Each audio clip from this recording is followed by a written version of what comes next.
Okay, please come and have a seat as we start our panel 3.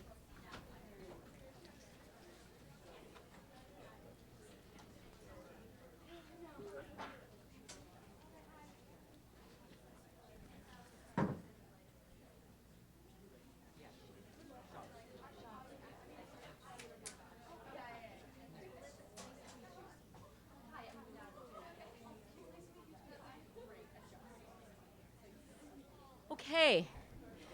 Please have a seat as we begin our third panel, which is entitled Monstrosity.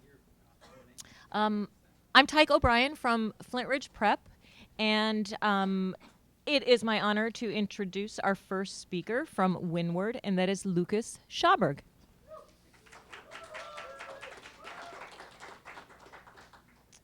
This is just the center button is what moves it, or the side button. Okay, this one. All right, got it. Thanks. Hey guys, so today I'm going to be talking about. Wait, hold on. Adjust this, right? Like this.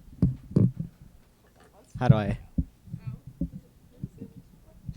It's not really. Oh wait, I got it.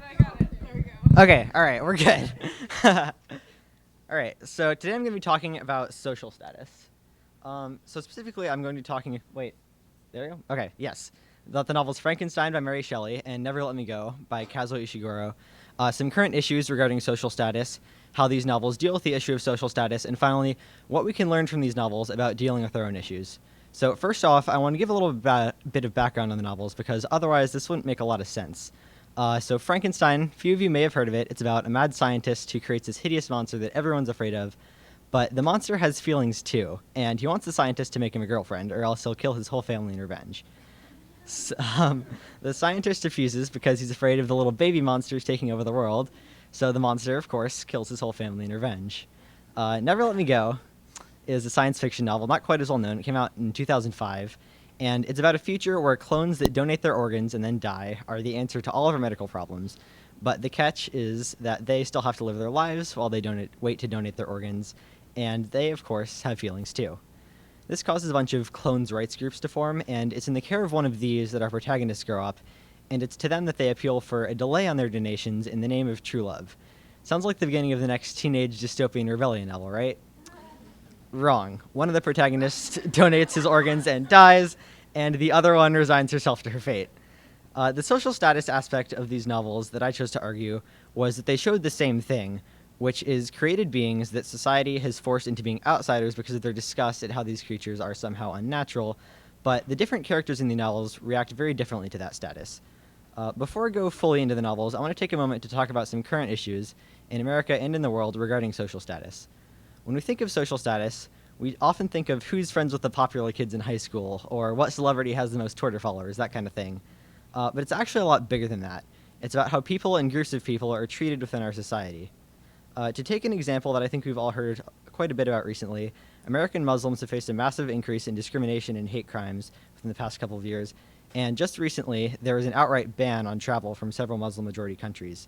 This ban was created in response to terrorism from groups like ISIS and Al-Qaeda, but all it's accomplished so far has been making an already bad situation, both in terms of terrorism and hate crimes, even worse. And that's just one example. If you can put a name on a category of people, there's a pretty good chance that innocent people in it have been demonized and sort of been labeled as the bad guys for reasons completely outside of their control. So, what can a sci-fi novel from 200 years ago and a dystopian not quite love story teaches about issues that evidently nobody has really been able to solve? To start off, let's take a look at exactly how the insiders in society, in this case the so-called real humans, feel about these creations. Pretty soon after the monster in Frankenstein rises from his table and goes out into the world, he gets hungry.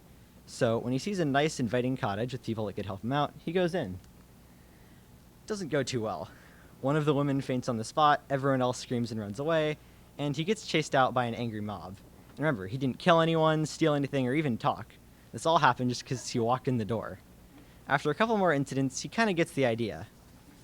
Nobody will ever want to look at him, much less be his friend, and it's not because of anything he's doing wrong, it's just that he's a disgusting-looking 8-foot-tall zombie. The clones are a little different, a lot of which is because they're visually indistinguishable from naturally born humans. They're often kept separate from the humans, either in whichever facility they happen to be raised, or the donation centers where they donate their organs and recover from past donations. But this is by no means a strict rule, and there are several scenes where characters visit gift shops, buy gas, look at art exhibits, and although the people they see would probably be horrified if they realized who they were talking to, the clones never get so much as a second look.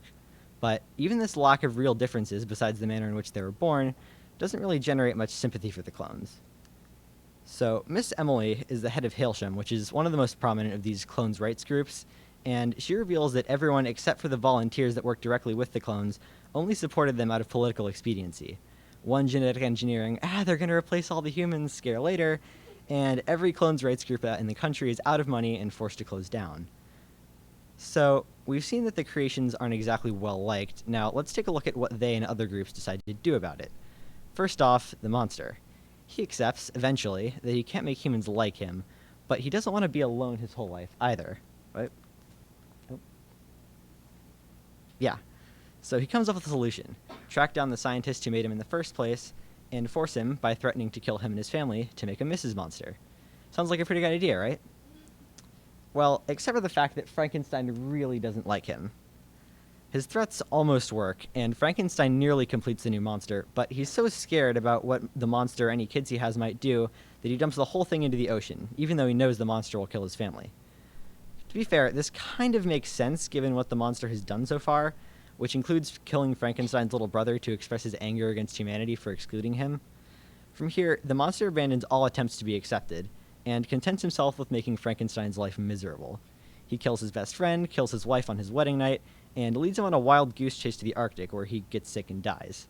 The monster finds his dead body, laments his own miserable life, and runs off in the distance to burn himself to death. So, on the bright side, he refuses to accept his status as an outcast. He goes for what he wants in life, and he stands up for himself. But he also completely fails to achieve any actual change in his status, and he kills Frankenstein's whole family along the way. But hey, at least he tried. Frankenstein's attitude toward the monster is worth noting as well. He, as the one insider who might have been able to help the monster out, feels very little empathy for him, even after hearing his story, and it could be argued that he's at least partially responsible for turning the monster into the killer that he becomes. Now, in Never Let Me Go, the situation is pretty much the exact opposite. The primary force for change here is the Hailsham staff and others like them, volunteers helping the clones and fighting for their rights, only out of their sense of morality. Oh, no. Here? Yeah. And it's not like they don't have the same reservations about the clones that others do. They feel the same disgust as everyone else. But they help the clones anyway because they feel that it's the right thing to do. Really, they're the sort of people who'd give Nobel Peace Prizes if they were real. Except for one thing, and that is, at the end of the day, they had as much long-term success as the monster did, which is to say none at all. Their program shut down, their movement died out, and although they made a great impact on the lives of the relatively few clones that were raised in their program, their status is the same 10 years after Hailsham as it was 10 years before them. And to figure out why, we have to look at the clones themselves. They're thinking, feeling creatures, human in every way but the circumstances of their birth. And yet, the biggest act of protest that we see, and as far as we know, the biggest ever, is two clones respectfully requesting, not even asking to be excused from, for a delay on their donations. And when they hear no, they just accept that pretty much instantly. It's not like they're constantly watched. They have cars, they go on trips into the wilderness. They could very easily just disappear, maybe even leave the country, we don't know. But the thought never crosses their minds. And that, in a nutshell, is why Hailsham failed. We've all heard the saying, give a man a fish and he'll eat for a day, teach a man to fish and he'll eat for the rest of his life. If you don't teach the clones to advocate for themselves, don't even teach them to want someone advocating for them, then there's nobody to continue the work when you're gone. You can't integrate people into society if they don't even care if it happens or not. It just won't work. So I think what we can learn from these two novels that has largely been borne out in our society is that collaboration is necessary for social change. We've seen in Frankenstein, you can want to be accepted all you want, but for it to work, you need to convince at least some of the people that you want to be accepted by, and killing their family is not the most effective way to achieve that. And in Never Let Me Go, no matter how well-intentioned you may be, a movement to improve a group's status won't work very well if the group themselves aren't on board with it. There are several real-life examples of both of these one-sided approaches failing, both historical and current. The civil rights movement back in the 60s had to convince key figures in the government that their cause was worth supporting, like Lyndon Johnson, who ultimately signed the Civil Rights Act. More recently, Internet.org, a Facebook initiative to bring internet access to some of the poorest areas in the world, ran into some difficulties when they tried to expand into India. As an Indian-American entrepreneur named Neil Dash noted, this was largely due to their failure to work with instead of for the people they were trying to help. This was especially problematic in India because the last time a corporation told India to trust us, it's for your own good, it became a British colony. So not particularly good memories in that area. To finish up where we started with the issue of Islam, what can these novels and their parallels teach us how to approach it going forward? The stance that some have taken with an increase in harassment and a travel ban that seemed to say, get out, you're the enemy, we don't want you here, sounds awfully similar to that quote from Frankenstein a few minutes ago, and that course of action didn't turn out particularly well for the Doctor. Things like protest marches and similar shows of support have the right sentiment, and they can have a large impact in the short term, but so did Hailsham. What the Hailshams of our world need to do to produce lasting change is to seek out the creatures, those members of the Muslim community, both in the US and in other countries, that have the will, the knowledge, the experience, and the personal connections to create that lasting change for themselves, if they are empowered and given the resources they need to do so. Because thankfully, unlike the clones, we have leaders that will fight for themselves, not just in the Muslim community, but in every community. We just need to make sure we're working with them, not for them. Thank you.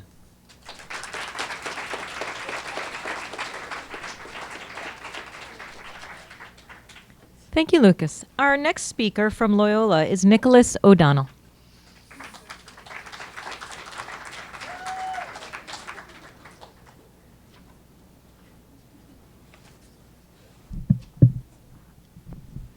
Can you hear me? Yeah?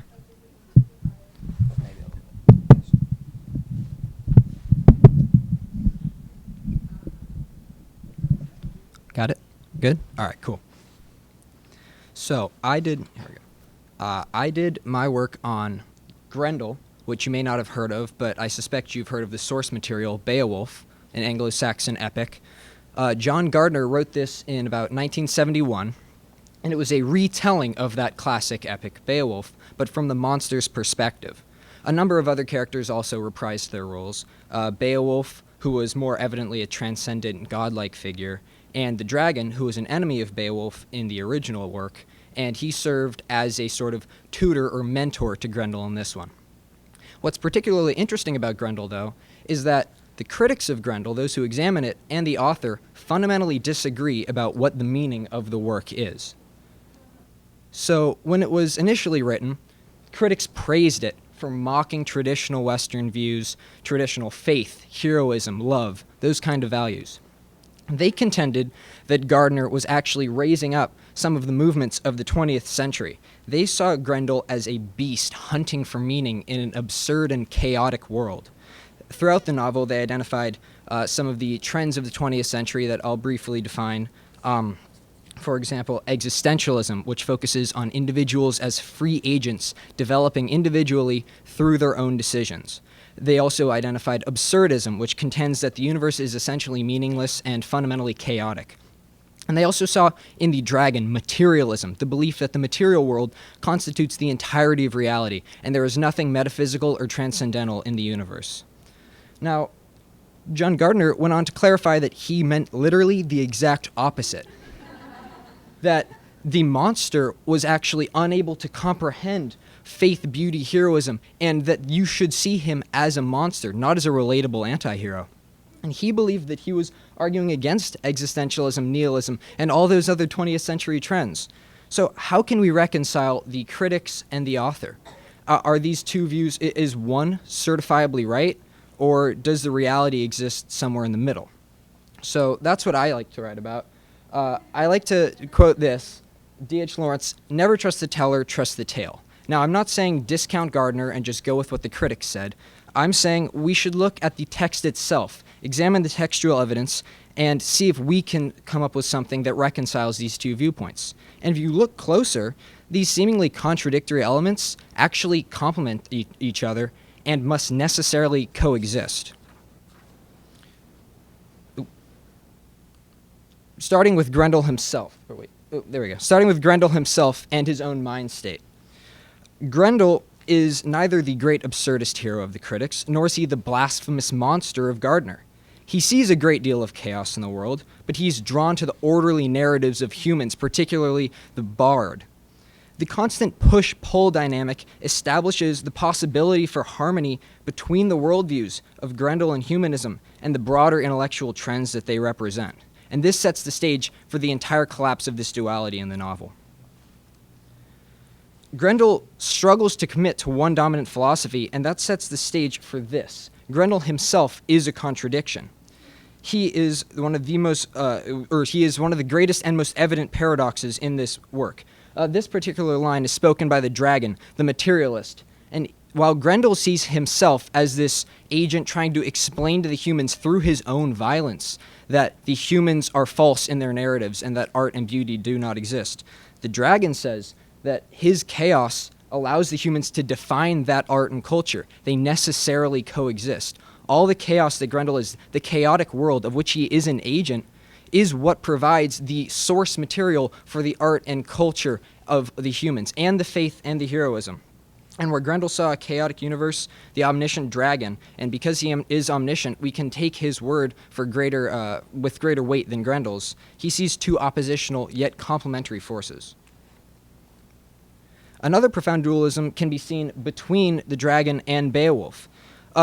Gardner presents these as two oppositional forces. The dragon is ruthless, materialist, really nihilistic. It's really heavy to read. Entire sections of it are just sampled from Sartre. It's a really depressing read to listen to just the dragon. But then we look at Beowulf. Beowulf speaks in poetry. Everything is musical. And he seems fundamentally different from the dragon in every possible way. And then when you look closer at quotes like this, his hand still closed around Grendel's arm, like a dragon's jaws. Beowulf is also referred to as having fiery wings and breathing fire. And these allusions clearly identify Beowulf with the dragon. And that seems contradictory, to have these oppositional characters so closely linked. And that, once again, makes it seem like Gardner and his critics, there might be some room for something in the middle. And then finally, excuse me. Oh wait, did I overshoot it? I did. The humans in the story are also incredibly interesting. Grendel grows up in isolation, and his initial contacts with other living things are just plants and other animals that are biologically determined. Goats, I believe he encounters a bull at one point, and he sees in them nothing but biological machines, whereas he sees in himself a logical, existential being capable of having free will and making decisions on his own. And yet when he encounters humans, he sees them as sort of a contradiction. They seem bestial to him. As I showed you in that quote earlier when I was talking about the blood-filled snow, that was him viewing humans fighting each other like animals. And yet he sees in them logic. He sees in them parts of himself. And he's very confused. And he still refers to them as lesser than crows and worker ants. And yet he can't reconcile that with the fact that it appears that they are reasonable and they have the capability for logic and free thought. And this, once again, collapses the determinist worldview with that transcendent nature of human thought, which is finally realized when Beowulf forces Grendel to confront his own materialism and collapse it with that transcendent belief in human progress, human ability, and art and culture, and those such things. And this demonstrates the potential for syncretism and compromise, accepting human value within this framework. And the final thing that I think is possibly the most damning piece of evidence is actually the story that Gardner chose to retell. Now, it's entirely possible that Gardner chose Beowulf because it's a classic of Western narrative, and he thought, oh, I can just, talk about Beowulf, this incredible figure of heroism, self-sacrifice, and faith, a Christ figure, and by retelling that, I will show to these modern intellectuals who are nihilistic, materialist, and whatnot, that these traditional Western values are worth upholding. But Beowulf itself is a syncretic work. It actually reconciled the values of mainland Christian Europe with the pagan values of pre-Christian Englishmen. And because Beowulf is in itself a syncretic work, merging pagan and Christian values, we can take that the retelling would also have some syncretic elements in it. And that provides the possibility for some syncretism, some combination between the materialism, nihilism, and those such 20th century trends, as well as humanism that Beowulf and Gardner contend for. So what do we make of all this? What do we make of all this contradiction and compromise and paradox in this novel? Once it seems beautiful and disjointed and confusing, and so I'd like to take us back to this. Never trust the teller, trust the tale. Looking at all this evidence, what can we conclude about the work? can we say that it is wholeheartedly just denouncing Western progress and Western culture, as the critics would contend? Can we say that Gardner was absolutely right? I don't think either is right, but that doesn't mean that the novel is meaningless or confused. I don't think that this novel has no central story. I think that its central story is that there can be compromise between apparently diametrically opposed forces. What this novel is essentially all about is promoting a compromise to this factionalized intellectual argumentation. The origins of Western conflict, intellectual conflict, can sort of be traced to around the Italian Renaissance, when secular humanism began emerging as a powerful cross-current. And it took a very long time, hundreds of years. In fact, we can't even say that we're fully reconciled with that, but for secular humanism to merge into the Western tradition. And just as we started to incorporate it well, all these new movements, the movements of Nietzsche and Sartre and Albert Camus, or Camus, which one is it? Camus, excuse me. Only seen it written. All those forces, we are still reconciling that, and what Gardner will not contend this. What the novel itself is contending, because as I said, trust the tale, not the teller. What Grendel is telling us is that there is the possibility for compromise between those different ideals. And we can look at the 20th century philosophy and traditional humanist thought and reconcile the assertions of the author and its critics, and suggest the potential for compromise and cooperation within an intellectually polarized world. Thanks.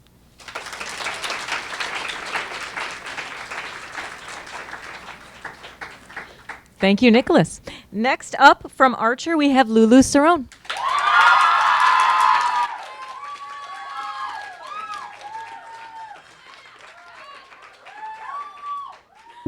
Hello. Yeah, not quite that tall. Is this... Honestly, this works, right? I think I'm good. Yeah, totally. Perfect. All right. My name is Lulu Cerrone. I'm a senior here at Archer, and I'm going to be talking a little bit about transmisogyny in the American horror genre. So before I begin, I want to just start with a little warning. There is some slightly explicit imagery within this presentation. However, all of the nudity has been censored, and most of the gore is just pretty bad 80s special effects makeup, so it's nothing too intense. All right. There we go. Look at that. All right. Cisgender. If a person is cisgender, their gender identity and their sex assigned at birth align. What? That is certainly not my PowerPoint, but we'll figure it all out. It's not aligning, exactly. What are we pressing? I'm pressing that one. Yeah, okay, so just gently. It's not...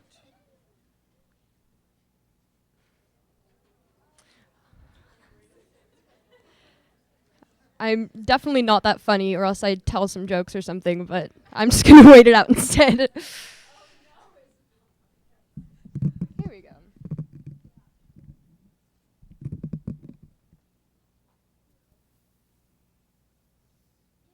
Here we go. So cisgender, starting off with the definition of cisgender if you've never heard that term before.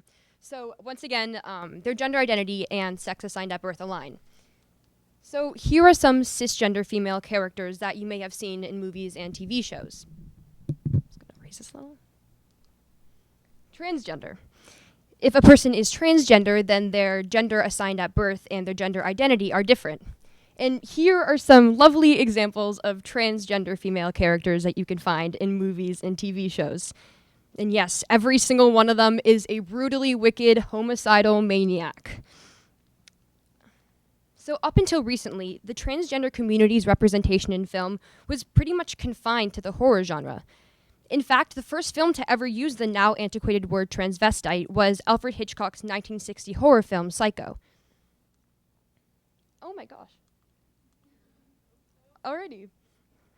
So yeah, I'll be more careful with the little clicker guy. So a number of films in the horror genre project monstrosity onto the transgender body and demonize those who don't conform to the gender binary. Journalist Willow May refers to this trope as the trans feminine serial killer.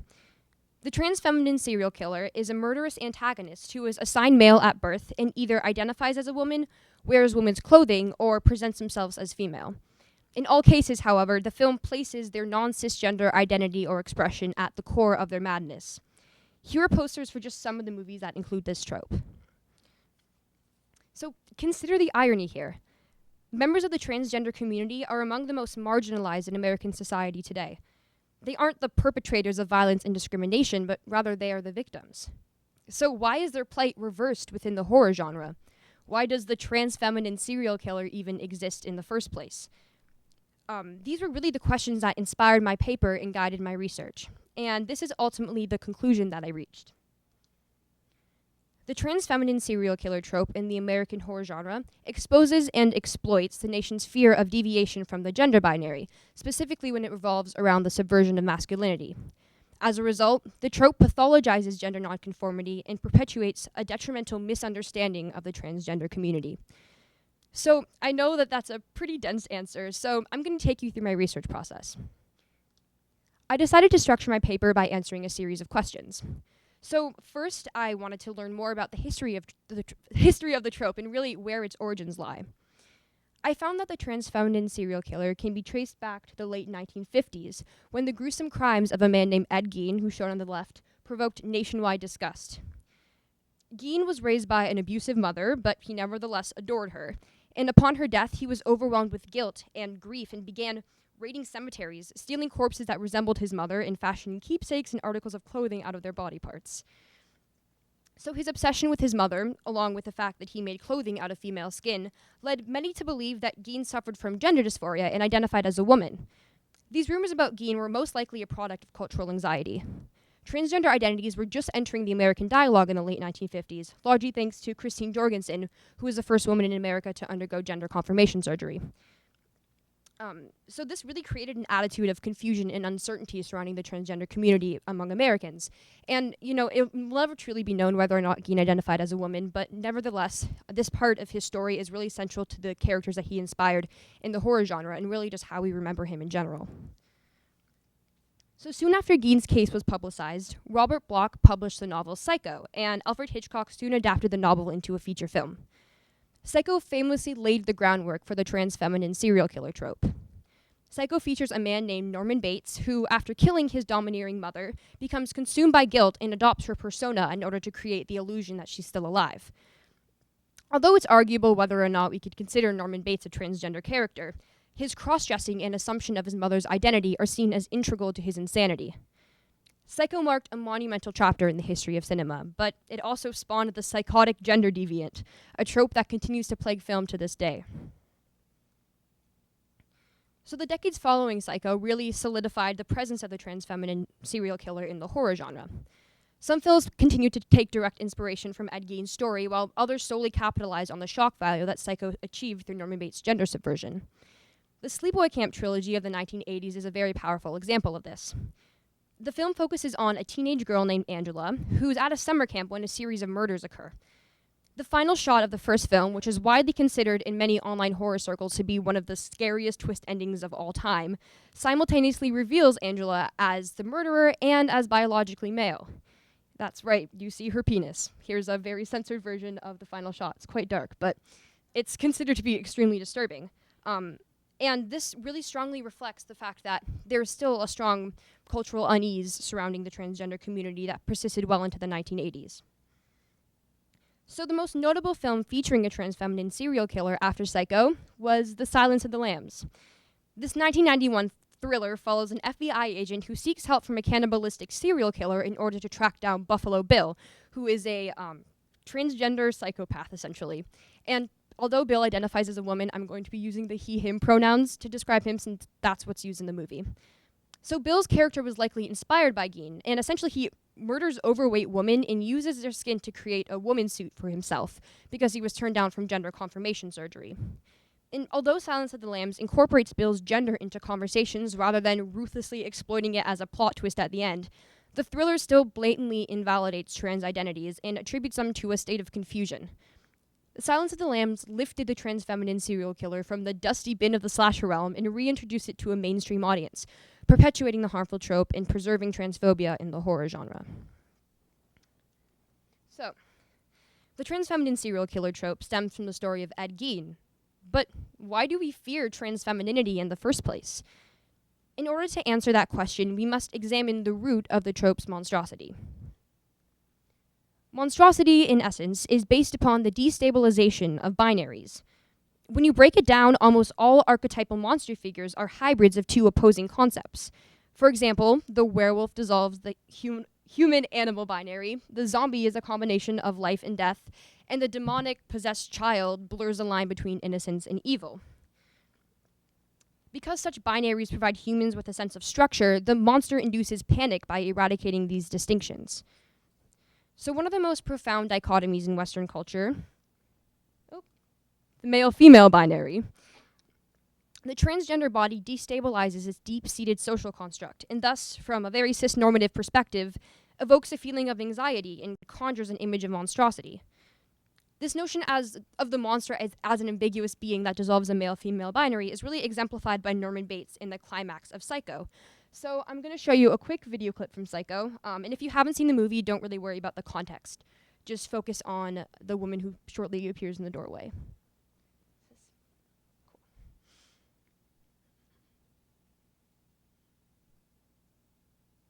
Enjoy the screen grab in the meantime.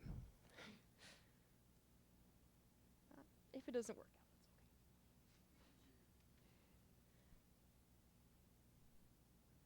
Perfect.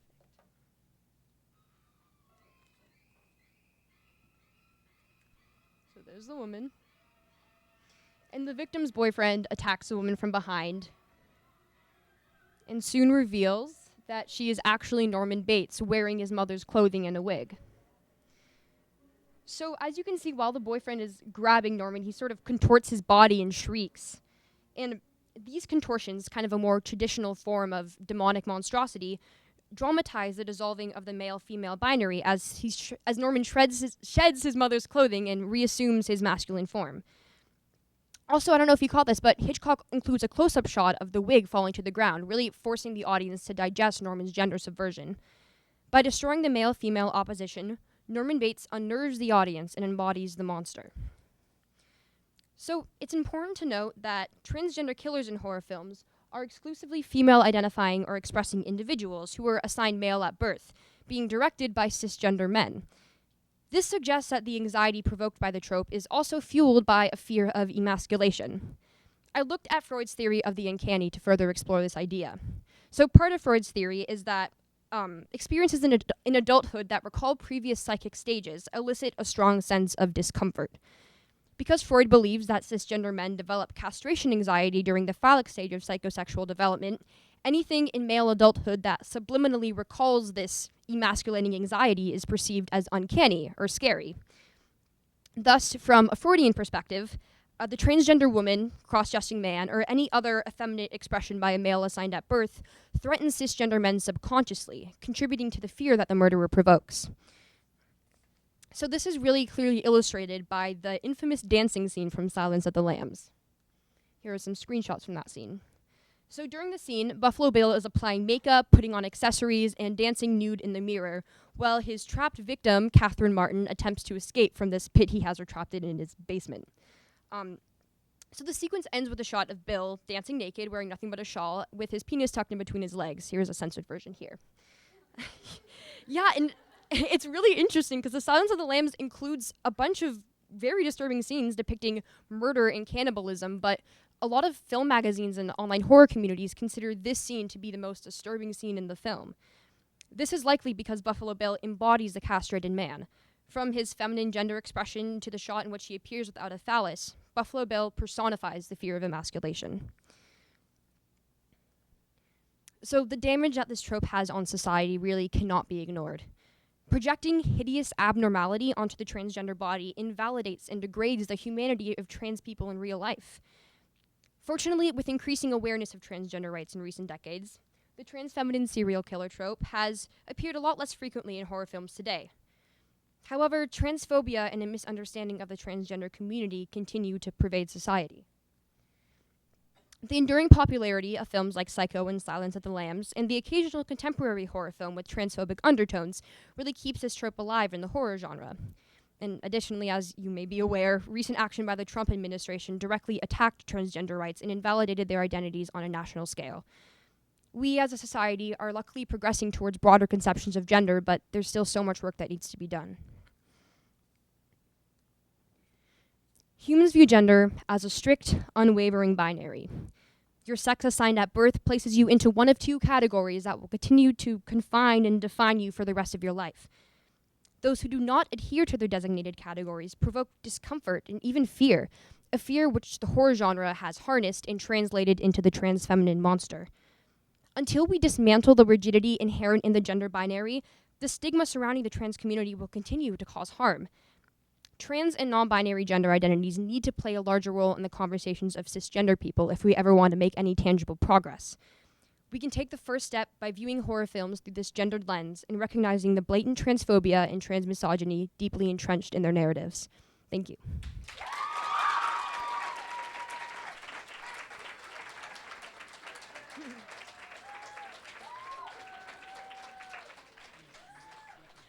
Well, thank you, Lulu, and thank you, Nicholas and Lucas. And I am wondering if we have questions for the monstrosity panel. Yeah, I have a question for you, Nicholas. It's largely to do with your paper, but Lulu could probably also touch on it. I feel like a question that I've grappled with in looking at villains throughout literature is the question of whether villains are born or made, and I was wondering how you guys would respond to that question in relation to your papers. Okay. This is the one that works? Yeah, okay. Well, Grendel, the novel, is particularly interesting. Oh, yeah. Grendel, the novel, is particularly interesting at this point because he's born in this cave of real ambiguity, and there's voices, disembodied voices. His mother cannot speak. She's much more bestial, so he is very much alone in this world. And he develops on his own, and he develops his perspective through his encounters with the dragon and the humans. So he's certainly not born a monster. And arguably, he's never a monster at any point in the story. But yeah, he certainly develops that trend throughout the novel, and he's always growing. Speak on it. Yeah, sure. Yeah, that's a really great question. That's definitely something that I think about as well. And really, when I was doing my research for this paper, because I'm a huge fan of horror films, I really realized that a lot of the people and the characters that we think of as monsters are people who just don't conform to binaries that are really deeply entrenched in society. Obviously, I talked about a specific gender binary, but there are many binaries out there. And so in that case, I'm not really sure the exact answer, if whether or not they're born or created, but they're certainly created in the minds of writers and directors as people who fall outside of really profound binaries.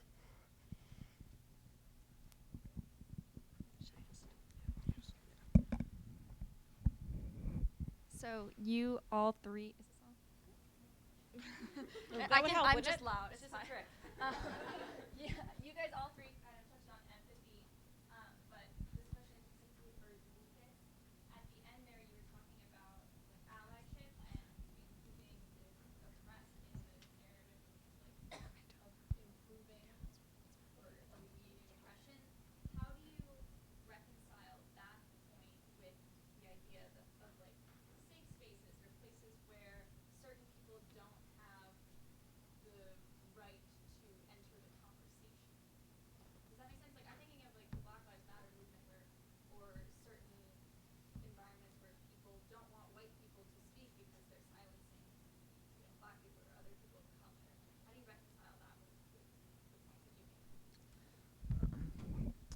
So yeah, I think those are that sort of thing where certain people are kind of excluded from the discourse on inclusion are kind of counterproductive because they certainly have their uses. It's often like if members of a group have been through like traumatic experiences, it can often help like Alcoholics Anonymous, stuff like that, to share their experiences and talk about their stance going forward. But I think for integration to really happen, you have to build empathy between the oppressed and not necessarily the oppressors, because a lot of the time it's like a minority that's doing the oppressing, but really between the oppressed and the bystanders, because oftentimes the bystanders are really the majority by a large margin. So if you're sort of out with those people showing them that no, what this oppressing minority is telling you about us isn't true, we're people just like you, they might be more encouraged to stand up for someone they see being oppressed the next time they see it happened. So I think that sort of bringing together people with different perspectives is really necessary for that to happen. But I think those smaller groups do definitely have their uses for sure. Next question.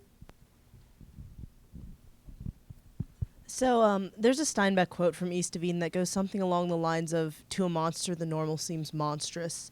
Do you think that holds in, I guess, your explorations of monstrosity?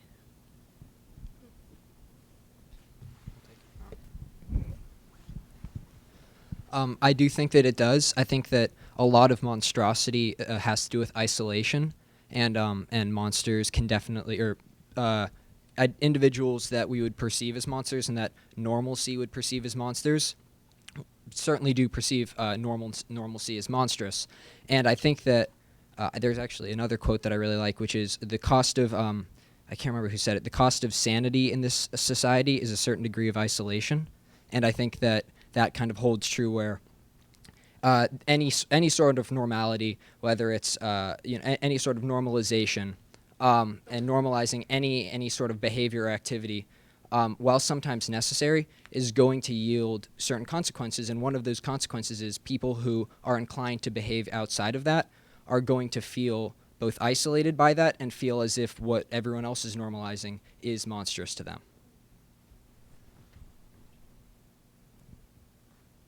I think we have time for one more question for the monstrosity panel.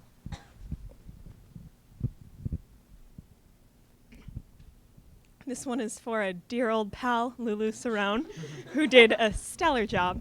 And you talked about how the trope derived from a trans person who also had other mental illness, or not illness, sorry, mental situations going on. Do you think that even had he not been unwell, this trans archetype would have developed without his condition? Like, just with the world that we're living in alone, do you think this would have developed? Just a great question. I don't think that. I think that all of the trans monsters that I examined they're not inherently mentally ill, but because they don't conform to their assigned gender, then they're seen as mentally ill. Like their I guess deviation from the gender binary is pathologized. Like it's seen as abnormal, and that's kind of like mental illness is projected onto them essentially because they don't fit within this binary. So I definitely think that their characters kind of tie mental illness to their gender. It's sort of like inseparable in a way, which is obviously really problematic, and one of the reasons why I want to write this paper and hopefully expose the harmful nature of this trope. Yeah.